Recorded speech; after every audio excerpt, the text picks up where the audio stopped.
Queridos, eu quero ainda estar ministrando a palavra no teu coração antes de estarmos orando.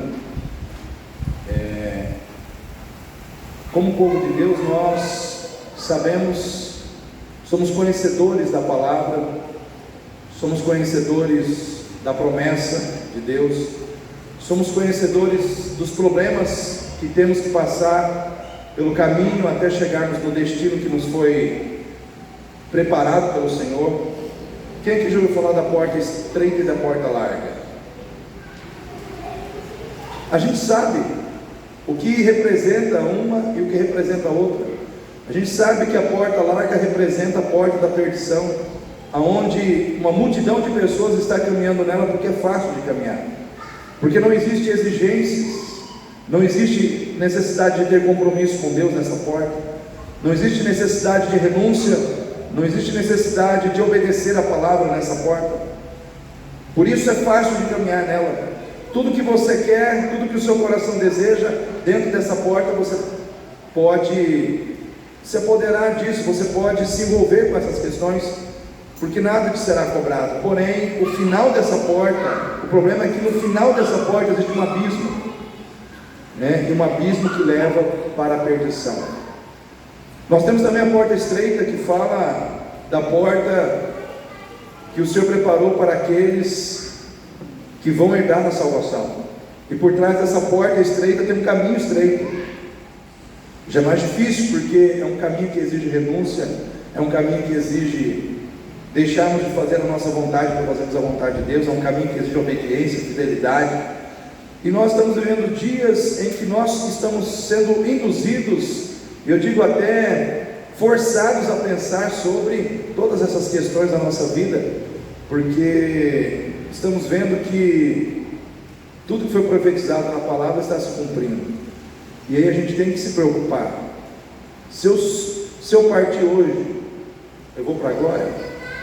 Se eu partir hoje, eu tenho certeza de que eu vou sair daqui e vou para o céu, né? Será que tem coisas para ajustar? Será que tem coisas para arrumar? Será que eu estou na direção certa? E aqui em 1 Coríntios capítulo 10 foi deixado um texto que é um aviso para quem são chegados os últimos dias. Esse texto é um aviso para a igreja do Senhor. Esse texto ele traça um paralelo entre a conduta da igreja e a conduta do povo de Deus que andou com Deus no deserto. E aqui diz assim, 1 Coríntios capítulo 10, versículo 1: Olha, irmãos, não quero que ignoreis que nossos pais estiveram debaixo da nuvem e todos passaram pelo mar, e todos foram batizados em Moisés, na nuvem e no mar, e todos comeram de uma mesma comida espiritual, e beberam todos de uma mesma bebida espiritual, porque bebiam da pedra espiritual que os seguia, e a pedra era Cristo. Ou seja, lá no Velho Testamento, a presença de Cristo já era real através das figuras que o representavam ali, né? Então havia uma pedra no deserto, de onde saía água, e pelo que nós entendemos, aquela pedra representava Cristo. Mas Deus não se agradou da maior parte deles, por isso foram prostrados no deserto.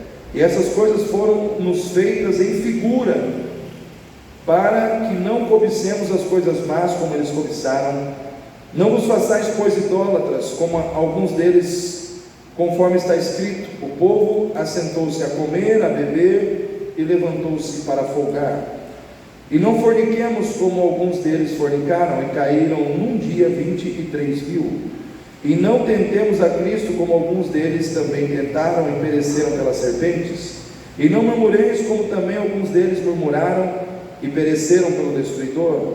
Ora, todas essas coisas lhes sobrevieram como figuras, e estão escritas para o que, irmãos? Aviso nosso, para quem já são chegados os fins dos séculos. Aquele, pois, que cuida estar em pé, olhe para que não caia. Não veio sobre vós tentação senão humana, mas fiel é Deus, que não vos deixará tentar acima do que podeis.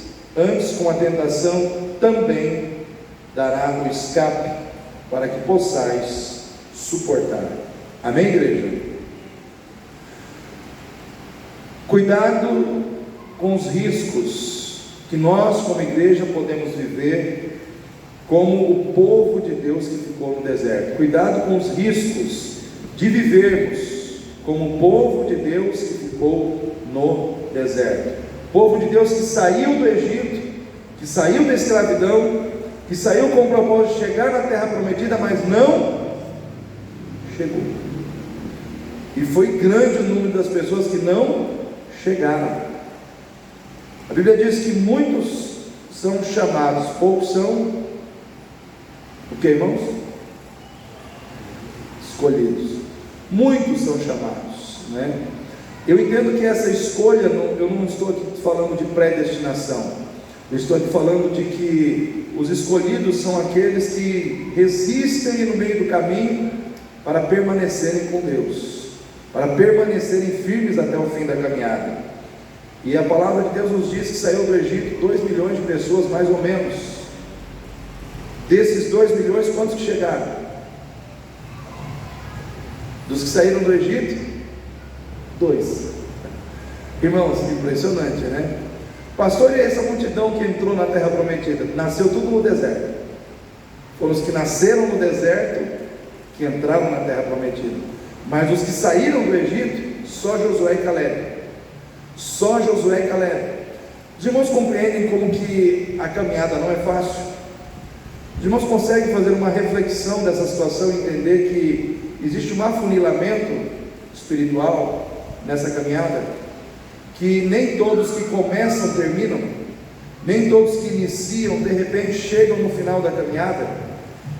Então eu penso assim, que nós devemos ter cuidado com o propósito de vivermos, para não vivermos como o povo que caiu, para não corrermos alguns riscos que eles correram e que de certa forma foram os motivos determinantes para que eles ficassem no deserto. Então o primeiro risco que você e eu não podemos correr é o risco de começar bem e terminar mal. Fala para o seu irmão aí, não comece bem e termine mal. Pode falar aí, irmão. Fala para o seu irmão aí, irmão, não comece bem e termine mal. Irmãos, existe um risco de começar bem e terminar mal? Existe, para todo mundo. Esse risco existe para você, existe para mim, existe para cada um de nós aqui, irmãos. Pior do que começar, vamos dizer assim, pior do que começar mal e terminar bem, é começar bem e terminar mal.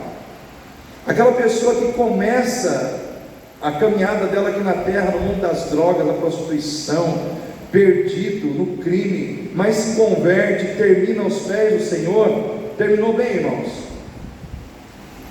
Terminou bem. Começou mal, mas terminou bem.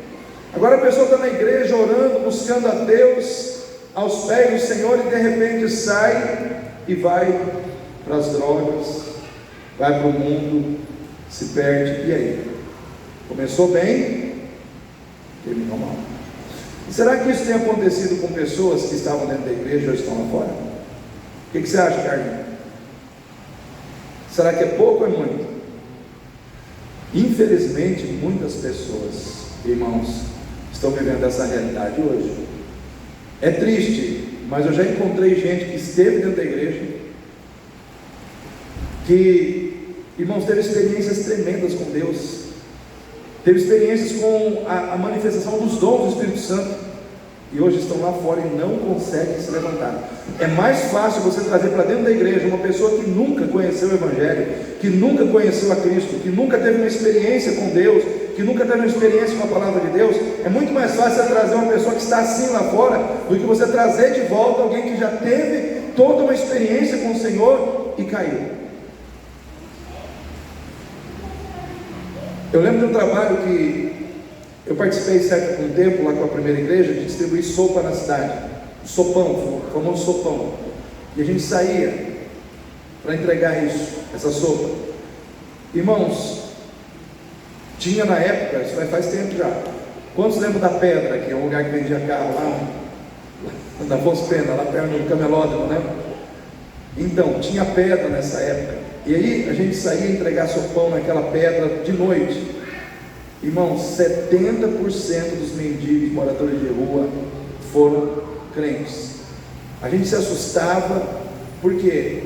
Porque você chegava para falar com eles, falava: ô irmão, Pai do Senhor, ele tinha todo o linguajar de crente, né? Eu lembro de um rapaz que falou: pastor, eu fui batizado no Espírito Santo, eu falava em línguas, eu aquilo, e ele estava lá, na sarjeta, perdido, caído.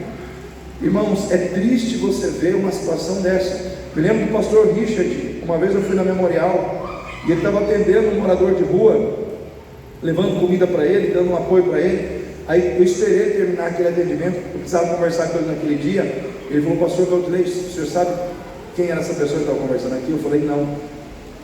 Ex-pastor de igreja, está na rua, foi pastor, esteve à frente de uma congregação, estava na rua, perdido, sem família, né, morando na rua.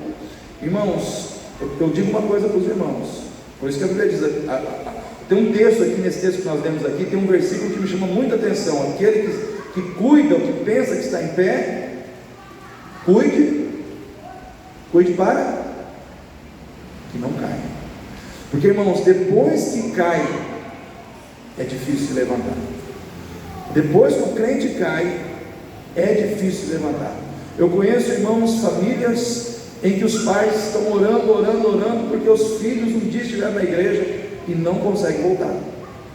Não conseguem voltar. Eu não vou apenas dizer nomes aqui para não expor pessoas, mas, irmãos, os filhos estiveram dentro da igreja, participaram de retiro, foram batizados, tiveram experiência com o Senhor e saíram e foram para o mundo. Hoje não estão conseguindo voltar para a presença de Deus. Porque, irmãos, quando o diabo consegue levar a pessoa para a queda, é como se o coração da pessoa ficasse anestesiado, é como se a sensibilidade espiritual daquela pessoa ficasse comprometida. Ela ouve a palavra, é como se a palavra não tivesse efeito no seu coração, é como se ela não conseguisse se arrepender, é como se ela ficasse, irmãos, totalmente fria, né, para responder ao que Deus está propondo. Então nós que estamos aqui hoje, nós precisamos ter cuidado para começarmos bem e terminarmos bem, irmãos, porque muitas pessoas na Bíblia começaram bem e não terminaram bem. Judas, por exemplo, ele começou como um dos 12 apóstolos do Senhor, andou com Jesus, viu o Senhor Jesus andar sobre as águas, viu o Senhor Jesus curar cegos, aleijados, leprosos, irmãos, viu o Senhor Jesus multiplicar pães e peixes. Ele presenciou o Senhor fazer inúmeros milagres, ele esteve ao lado do Senhor, ele ouviu da própria boca do Senhor a palavra de Deus, mas no final da sua vida, ele traiu ao Senhor e tirou a sua própria vida. E até hoje fica aquela questão teológica: pastor, será que Judas foi para o inferno? Será que Judas foi salvo? O que aconteceu com Judas?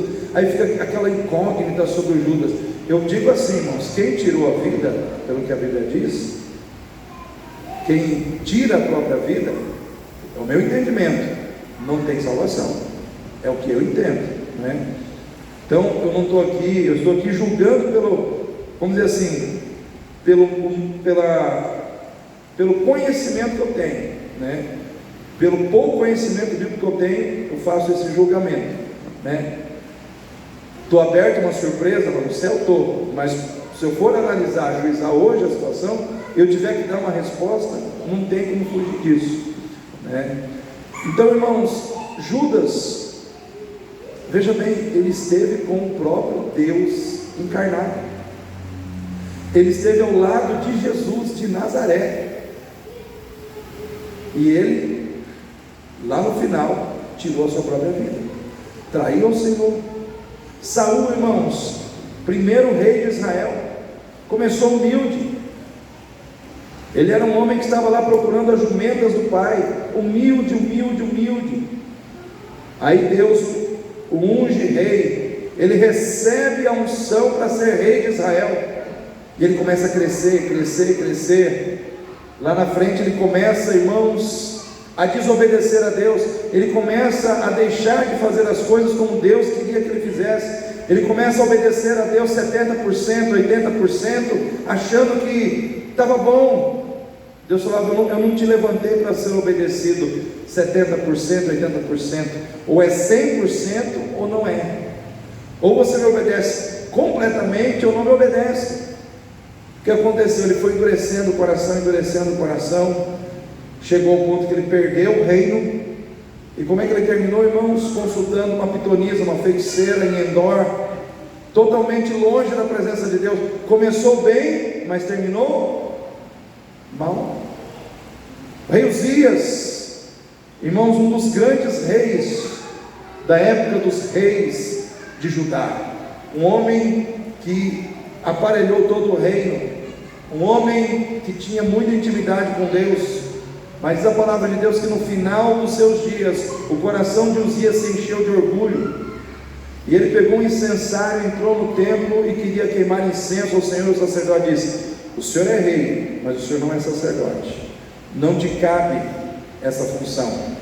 E ele empurrou os sacerdotes, ele usou de força para fazer o que ele queria fazer, e naquele momento Deus tocou e ele ficou com lepra, e ele morreu leproso. Irmãos, os irmãos conseguem entender? Eu citei 3 exemplos de pessoas: Judas, Saul e Uzias. Todos conheciam a Deus, todos serviam a Deus, todos vivenciaram momentos, irmãos, tremendos na presença de Deus e andando com Deus, mas se desviaram, terminaram de uma maneira muito ruim a caminhada deles. E isso tudo é um aviso, irmãos. O povo de Deus, a caminhada do povo de Deus no deserto é um aviso para mim e para você. Deus pode encurtar a caminhada, como Deus também pode prolongar a caminhada. Atravessar aquele deserto, irmãos, e chegar na terra prometida não precisaria de 40 anos, sim ou não, irmãos? Os irmãos concordam comigo? Mas os 40 anos Deus acrescentou em função da infidelidade do povo. A cada dia, de 40 dias que o povo foi infiel, Deus acrescentou um ano naquela caminhada. Ou seja, a infidelidade do povo aumentou a sua caminhada no deserto. Vou repetir: a infidelidade do povo fez com que o deserto do povo ficasse maior do que deveria ser. Quem quer que o seu deserto seja curtinho? Levanta a mão aí. É só ser fiel. Eu vejo assim, irmãos, a infidelidade ela tem o poder de aumentar o nosso deserto. Ou seja, quando Deus vê infidelidade em nós, Ele diz: vou aumentar um pouquinho o teu deserto, para trabalhar isso no seu coração, para tirar da sua vida essa infidelidade. Aí o seu deserto ele vai ficando maior. Mas a culpa não é de Deus, a culpa é nossa. Então cuidado, para que você e eu, nós como igreja, não venhamos a viver, irmãos, como o povo que viveu e acabou ficando no deserto. Por quê? Porque eles começaram bem, mas não tiveram o cuidado necessário para terminar bem a sua caminhada. Pastor, o que pode nos levar a começar bem e terminar mal? Algumas coisas, irmãos. Por exemplo, relaxismo espiritual. O que os irmãos acham disso? Os irmãos acham que quem relaxa espiritualmente vai terminar bem ou vai terminar mal? Hein, Carlinhos? Terminar mal. Por quê? Porque o relaxismo espiritual, e quando eu falo de relaxar espiritualmente, eu estou dizendo de você perder o ritmo, de você começar a afrouxar as rédeas da sua vida espiritual, a fazer concessões à sua carne, e aí em função dessas concessões você vai afrouxando a sua vida espiritual, você vai afrouxando e você vai relaxando espiritualmente. Se você tinha um tempo X de oração, você já não tem mais. Se você tinha um tempo dedicado ao culto ao Senhor, de repente você já não tem mais aquele tempo. Se você tinha um tempo dedicado para estudar a Bíblia, você já não tem mais aquele tempo. Por quê? Porque você começa a dar aquele tempo para os desejos, os programas que a sua carne está pedindo. Aí você começa a relaxar espiritualmente. Aí você começa a esfriar espiritualmente. Aí você começa a enfraquecer espiritualmente. Aí você começa a perder a sua fé. E aí você começa a se afastar do caminho, né? Será que hoje nós estamos vivendo um tempo de relaxo espiritual, irmãos? Será que hoje a igreja está relaxando espiritualmente? Né? Como eu disse para os irmãos, eu vi um artigo que me chamou muita atenção. E a pessoa disse: olha, estamos vivendo um tempo de extinção da fé. E a igreja não está ajoelhada, nem no Brasil, nem na Europa, nem nos Estados Unidos.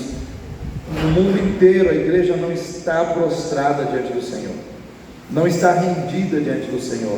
E essa pessoa, irmãos, que falou sobre isso, ele é doutor em teologia e ele estuda muito o ocultismo.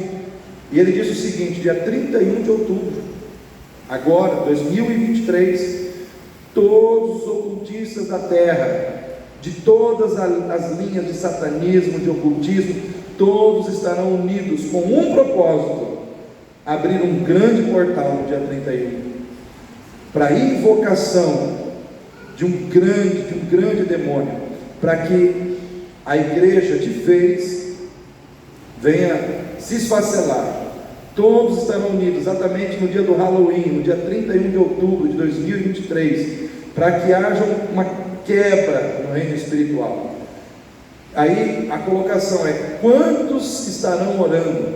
Quantos dentro da igreja estarão buscando ao Senhor, né? Para que os poderes das trevas caiam por terra. Então ele falou assim: nunca em toda a história da humanidade todos os ocultistas estiveram unidos num só propósito, num só dia, porque eles querem trazer o advento do anticristo o mais rápido possível. E o dia escolhido foi 31 de outubro de 2023. Quantos estão sabendo disso aí? Jorge? Já tinha ouvido, Jorge? Visto? Então, irmãos, olha só, isso vai acontecer. Quantas pessoas estão atentas a essas coisas que estão acontecendo? Muito poucas pessoas. Mas quem está lá fora, trabalhando para o inimigo, está trabalhando. E quem está aqui servindo a Deus? Às vezes, as pessoas não estão nem conseguindo orar, nem conseguindo buscar, de tão grande que é a pressão espiritual desse tempo, de tão grande que é a pressão espiritual contrária à fé nesses dias. Mas eu e você estamos aqui hoje, amém? Estamos aqui dizendo que Deus, o nosso Deus é maior, amém, irmãos? Estamos aqui para declarar que Jesus Cristo reina, amém, irmãos? Estamos aqui para declarar que o poder do Espírito Santo é o que vai prevalecer na nossa vida, na vida dessa igreja, na vida das famílias dessa igreja, amém, igreja? Porque nós temos que nos levantar em Cristo, porque em Cristo está o poder soberano, em Cristo está o poder maior, em Cristo está todo o poder para vencer. Mas nós temos que nos levantar em Cristo. Por isso disse o apóstolo Paulo: posso todas as coisas em Cristo que me fortalece. Mas eu tenho que buscar nele a força e o poder que eu preciso para vencer. Não é lá em casa, não é assistindo televisão, é na igreja, é buscando a face do Senhor, é entrando na palavra e deixando a palavra entrar no nosso coração, é se ajoelhando, é buscando a Deus em oração, para nós sermos cheios do Espírito Santo. Isso que a palavra de Deus diz: enchei-vos do Espírito, enchei-vos do Espírito. O Espírito Santo de Deus quer nos encher. A questão, irmãos, é nós queremos ser cheios do Espírito Santo. O que nós estamos fazendo para sermos cheios do Espírito Santo? Então, uma das mensagens, irmãos, desse texto para a nossa vida é: comece bem e termine bem. Quem foi que terminou bem, que saiu do Egito? Aqueles que permaneceram firmes, aqueles que não entregaram os pontos, aqueles irmãos que permaneceram fiéis ao Senhor em todo o tempo. Vinham as dificuldades, vinham as tribulações, vinham as dificuldades no deserto, mas eles estavam firmes, não entregaram os pontos. Você precisa estar firme, perseverar em ser fiel a Deus até o fim. Amém, igreja? Um outro risco que eu e você corremos, que aquele povo correu e por isso acabou ficando no deserto, é o risco de idolatrar a vida material, com seus prazeres e com seus desejos. Olha só, versículo 7: não vos façais, pois, idólatras, como alguns deles, conforme está escrito: o povo se assentou a comer, a beber e levantou-se para folgar. Em outras palavras, a palavra idólatra ou idolatria aqui, ela foi associada aos prazeres da vida na terra. Irmãos, tem prazer nessa terra? Sim ou não? Existem prazeres aqui nessa vida, irmãos? Sim ou não, irmão? Vou falar. Existe, irmãos. Tem prazer. Aqui fala de alguns prazeres. Por exemplo, beber e comer. É um prazer ou não? Beber, comer, folgar, descansar, festar, tudo isso é prazeroso. Só que isso pode ser perigoso. É prazeroso, mas também pode ser perigoso. Quando isso se torna uma idolatria, quando isso se torna uma fixação na vida das pessoas. Tem gente que diz assim, eu já ouvi pessoas dizendo assim: o inferno é aqui, tudo que a gente fizer aqui, a gente vai pagar aqui. Quem já ouviu isso, irmãos? Quem já ouviu isso?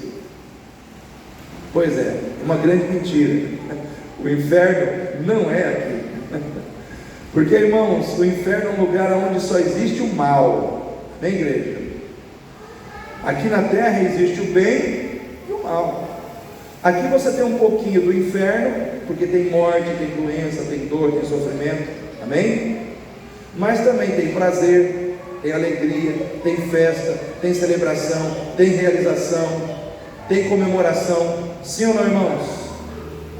Então, ou seja, aqui você tem um pouquinho do céu e um pouquinho do inferno. Aqui é um lugar intermediário, onde você vai escolher para onde você vai e aonde você vai passar a sua eternidade, né? Ou vai ser no céu, ou vai ser no inferno. Então nós que cremos em Cristo e entregamos a nossa vida para Ele, acreditando que o seu sangue nos purifica de todo pecado, nós temos a certeza de que pela graça de Deus nós vamos morar onde? No céu. Amém, igreja? No céu. Só que nós precisamos ter o cuidado de não amarmos a vida deste mundo. Porque se você olhar lá em 1 João 2,15, você vai encontrar escrito assim, presta atenção, 1 João 2,15: não ameis o mundo, e nem aquilo que no mundo há, a concupiscência dos olhos, a concupiscência da carne, a soberba da vida, pois aquele que ama o mundo, o amor do Pai não está nele. Isso é uma sentença, irmãos. Em outras palavras, quem ama o mundo, quem ama as coisas do mundo, quem se deixa envolver pela concupiscência dos olhos, tudo que vê quer. O que é a concupiscência dos olhos? Tudo aquilo que a gente vê, a gente quer, a gente quer, a gente quer. Não tem limites para o que a gente vê. Concupiscência dos olhos é o desejo exagerado por tudo aquilo que nós vemos. Aquilo que nós vemos, nós queremos, e a gente não descansa enquanto a gente não obtém. Concupiscência dos olhos, concupiscência da carne, tudo que nós desejamos, tudo que gera prazer, a gente quer, a gente quer, a gente quer. Ah, vamos orar? Não, eu não quero orar. Ah, vamos ler? Não, não quero ler a Bíblia. Eu quero isso, eu quero isso, eu quero isso. A concupiscência da carne, a concupiscência dos olhos, ela vem para arrancar do teu coração o desejo por tudo que é espiritual. Então, quando você está debaixo da concupiscência dos olhos ou da carne, a última coisa que você vai querer é estar numa igreja, é ler Bíblia, é orar, é buscar a Deus. Por quê? Porque essas coisas arrancam de você o amor a Deus. Por isso que a palavra de Deus diz que aquele que ama o mundo, o amor do Pai não está nele. O amor de Deus, ele não está em você quando você se deixa envolver por essas situações. A soberba da vida. O que é a soberba da vida? É o orgulho dessa vida, né? É o orgulho da vida material. Então diz assim: o povo se sentou a comer, a beber e levantou-se para folgar. Em outras palavras, o povo estava adorando a vida na terra e perderam a visão da vida no céu. Quem quer morar no céu? Você quer morar no céu de verdade? Então você tem que começar a pensar no céu. Você tem que começar a desejar o céu. Sabe, você tem que abrir mão das coisas da terra pelas coisas do céu, né? A gente pode fazer uma conexão desse texto aqui que nós lemos com Colossenses 3. Abra sua Bíblia lá em Colossenses, capítulo 3.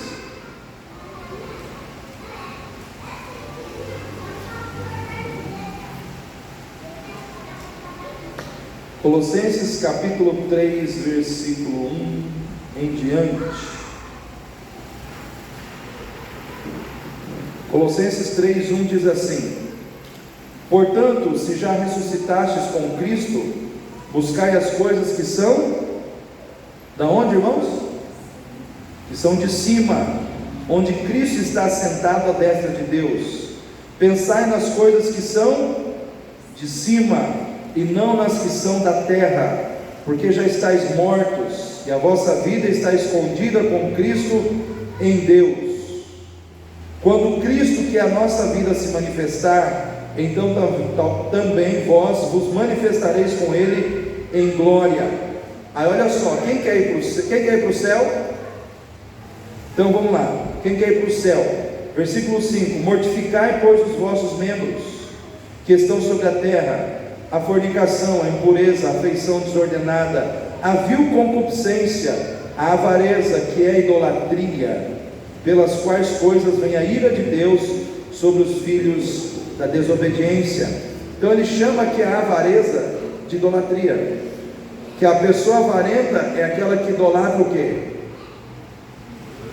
O que, irmãos?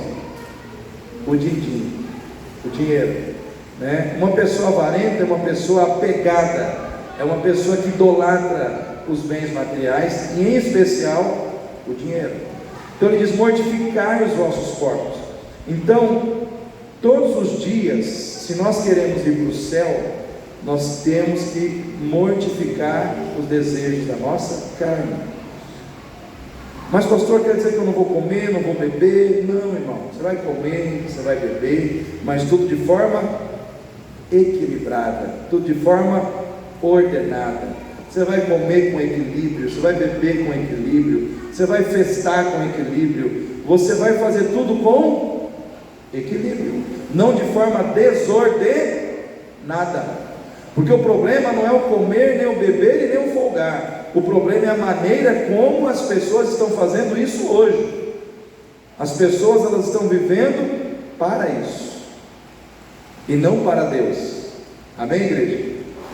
As pessoas estão vivendo para o comer, para o beber, para o folgar, para o festar, ao invés de viver para Deus. Aí é que está o problema. Aí, quando a gente vive dessa forma, a gente não tem tempo para Deus. A gente não tem tempo para as coisas de Deus. Só que um dia Deus vai voltar para levar a igreja. Um dia o Senhor vai voltar para levar os salvos. E se algum salvo estiver vivendo desse jeito, possivelmente ele não vai subir. Possivelmente ele não vai participar do arrebatamento da igreja.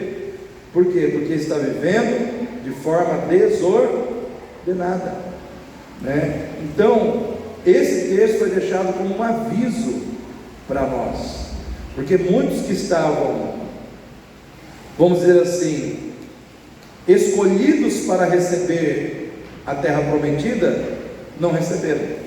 Muitos que estavam ali de certa forma já programados para receber a bênção, acabaram não recebendo. É como eu e você que estamos aqui em Cristo. Nós já estamos predestinados pela graça de Deus, mediante a nossa fé, para recebermos as bênçãos. Mas para receber a gente tem que viver da forma correta. Amém, igreja? Irmãos, outro risco que a gente corre é o risco de culpar os outros pela nossa falta de fé e pela nossa falta de realização no plano de Deus. Muita gente ficou no meio do caminho porque eles não assumiam que a culpa deles não estarem bem era da sua falta de fé e da sua falta de realização em Deus. Eles não se realizavam no plano de Deus e eles não tinham fé para se manter firme na presença de Deus. E aí o que acontecia? Quando as coisas não estavam bem, eles culpavam Moisés, eles culpavam alguém, mas eles não eram culpados. Os irmãos conseguem entender isso?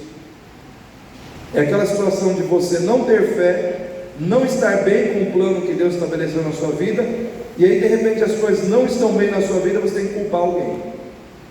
Culpado é o pastor, culpado é a igreja, o culpado é o fulano, o culpado é o governo, o culpado... Irmãos, quantos culpados muitas vezes as pessoas encontram nas suas vidas para justificar a sua falta de fé e de compromisso com Deus?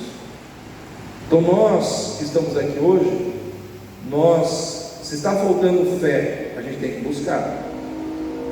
Se as coisas não estão bem dentro da nossa casa e a culpa é nossa, nós temos que reconhecer isso e começar a trabalhar para que as coisas mudem. E não jogar a culpa no outro, não julgar a culpa na esposa, no filho. Às vezes a culpa é nossa e a gente precisa reconhecê-la diante de Deus, para que as coisas possam mudar. Segundo ponto, é aquela situação de você querer andar para frente, olhando para trás. O povo queria andar para frente, mas olhando para o Egito, andar para a terra prometida, mas olhando para o Egito, sentindo saudade do Egito, sentindo saudade das cebolas do Egito. Constantemente o povo dava um problema no meio do caminho, queremos voltar para o Egito. Sim ou não, Jorge? Constantemente era isso. Tipo, saudade das coisas que tinham que ficar para trás, saudade de coisas erradas, saudade do pecado que me deu prazer, saudade das coisas que deveriam ficar no passado, mas não ficavam. E eu digo assim, quem caminha para frente olhando para trás, não chega onde tem que chegar, não chega no destino, né? E hoje tem muita gente vivendo debaixo de um doutrinamento religioso, do que em função de uma transformação verdadeira e espiritual no seu interior. Ou seja, muita gente que está na igreja, mas muitas vezes fingindo estar na igreja. Os irmãos conseguem entender o que quer dizer? Eu estou na igreja, mas o meu coração não está. Eu estou na igreja, mas eu estou pensando em outras coisas. Sabe aquela situação de você estar de corpo presente, mas a mente, o coração está longe? Será que tem gente assim na igreja, irmãos? Aí às vezes a pessoa está na igreja por uma obrigação religiosa, eu tenho que ir por causa de uma obrigação, mas o coração da pessoa não está ali, o coração da pessoa está em outro lugar. Aí o que acontece? A pessoa ela se acostuma a viver assim, chega a um determinado ponto que ela não consegue ir à frente. Por quê? Porque ela está andando com Deus pelos motivos errados. Sabe aquela igreja de Apocalipse 3:1, a igreja de Sardes? Eis que conheço as tuas obras, tens fama de que está vivo, porém está morto. Era uma igreja que vivia de aparência, tinha aparência de que estava viva, mas na realidade estava morta. O que quer dizer isso, pastor? Quer dizer que espiritualmente a linguagem da igreja de Sardes é a seguinte, a realidade que estava acontecendo ali era a seguinte: Estar vivo significava ter uma vida espiritual verdadeira. Estar morto significava ter uma vida espiritual falsa, né? Ou seja, havia muitos crentes ali que tinham uma vida espiritual falsa. Eles não estavam vivendo verdadeiramente uma vida de salvação em Cristo. Então hoje, a minha pergunta é: aonde está o teu coração? Aonde está o teu coração? A Bíblia diz que onde estiver o teu coração, ali está o teu tesouro.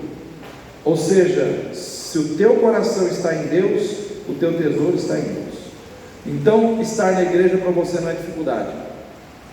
Vir a culto não é dificuldade. Buscar as coisas de Deus não é dificuldade. Você tem prazer nisso. Mas quando o teu coração não está ali, aí é difícil, é complicado. Você não consegue, né? Você não consegue porque o teu coração não está. Então, aonde está o teu coração? Então, queridos, essa palavra é uma palavra de alerta para uma igreja que quer subir. Então, eu quero deixar essa palavra de alerta no teu coração hoje. Deus é um Deus que quer levar a igreja para morar na glória com Ele, mas nós precisamos estar verdadeiramente na presença dEle. O nosso coração precisa estar com Deus de verdade. Então, por isso eu quero deixar essa palavra no teu coração nessa noite.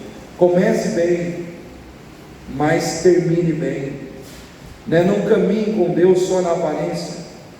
Não idolatre a vida material, os recursos materiais, as coisas materiais.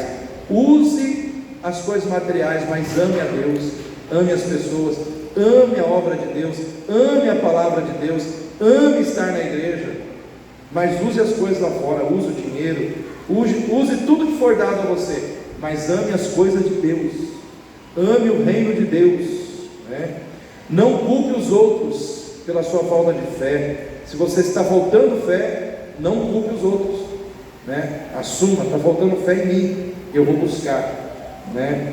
Não queira andar para frente olhando para trás.